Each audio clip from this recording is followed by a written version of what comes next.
К этому моменту старшеклассники шли 11 лет. В торжественной обстановке перед учителями и родителями юноши и девушки получили аттестаты о среднем образовании.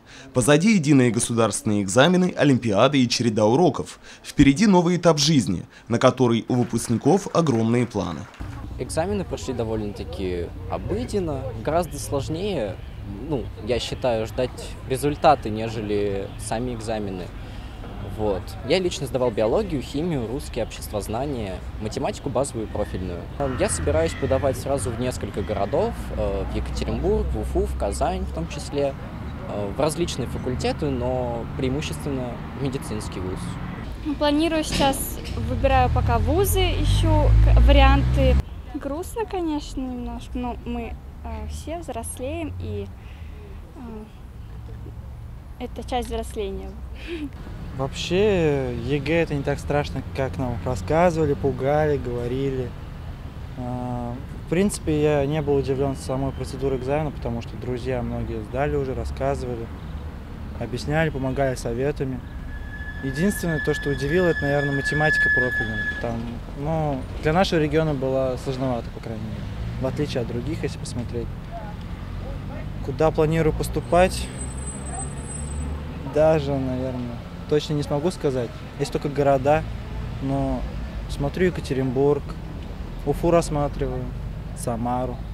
Магнитогорск, в принципе, не такой плохой универ, как говорят. Эмоции. Грустно и радостно одновременно. Это скачок в твоем развитии своего рода. То есть ты переходишь от более легкого к чему-то сложному. Изначально мне казалось, что экзамен это очень тяжело.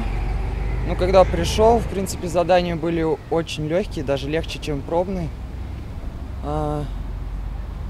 Чувствовал на экзаменах я себя хорошо, в принципе. И результатами я, в принципе, доволен.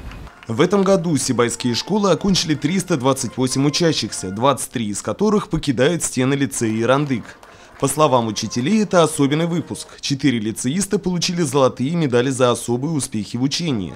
Да и у остальных выпускников в аттестатах только хорошие отметки. За все 11 лет пребывания в стенах учебного заведения эти молодые люди приобрели не только знания, но и безупречное воспитание, чем всегда и отличался лицей с индивидуальной методикой обучения. Вчерашние школьники точно не потеряются во взрослой жизни, уверена директор лицея Татьяна Есипова. И я хотела бы, наверное, пожелать вам, чтобы сегодняшний вечер, сегодняшний день не был каким-то завершающим или подводящим итогом вашей жизни, а чтобы это была точка отсчета, которая позволит вам двигаться бескомпромиссно к своей цели. В каждом из вас есть достаточно сил, чтобы этой цели достичь.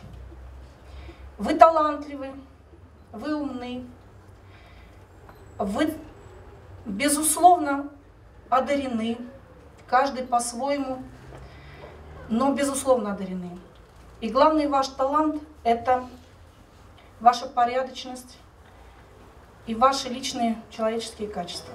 Большинство выпускников будут пробовать свои силы в вузах Москвы, Санкт-Петербурга и других больших городов. Это говорит о том, что результаты экзаменов позволяют им поступать на бюджетные места престижных учебных заведений. Главное, чтобы через 5 лет с серьезными специалистами уже бывшие студенты вернулись в родной город. Ринат Музафаров, Айгуль Хамитов, Радмир Асингулов, Любовь Карпова, телекомпания СТВ.